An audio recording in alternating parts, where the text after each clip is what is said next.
How to fix SAP account login not working. 1. Check your internet connection.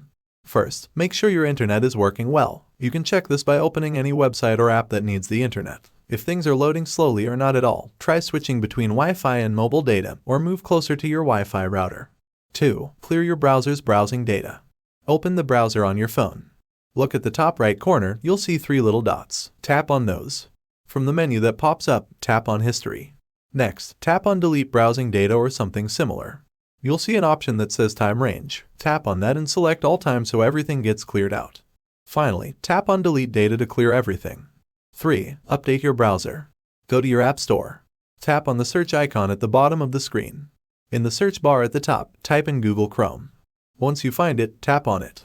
If there's an update available, you'll see a button that says Update. Tap on that to install the latest version. Now that your browser is clean and updated, try logging into your SAP account again. Just open your browser, go to the SAP login page, and enter your details as usual. Hopefully, these steps helped you get back into your SAP account. If you found this guide useful, please give it a thumbs up and consider subscribing for more helpful tips. Thanks for watching.